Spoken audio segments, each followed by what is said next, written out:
şekilde beslenme var. İkinci beslenme de var. Evet. İyi olmuş. Diğer bu oldu mu? Oluyor mu?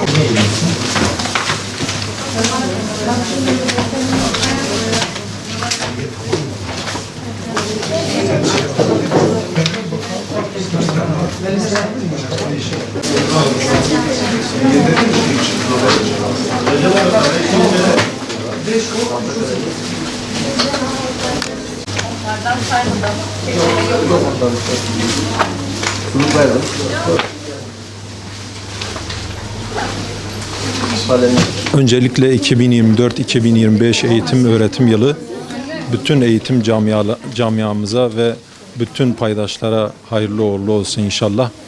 Hayırlı ve sağlıklı bir yıl geçirmeleri dileğiyle. Biz Bursa Yetimler Vakfı olarak her sene yaptığımız gibi kırtasiye yardımında bulunuyoruz. Hayırda bulunmaya çalışıyoruz. 100'e yakın yetim yardımımız oldu inşallah. Her sene de biz bunu artırıyoruz. Hayırseverlerden bu arada Allah razı olsun diyoruz. Çünkü onlardan olmasa bu yetimlerimize sahip çıkamayız.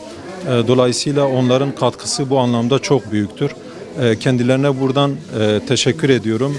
Allah razı olsun ve devamlarının sağlanmasını istiyoruz. Yetimlerimizin yüzünü güldürüyoruz bu arada.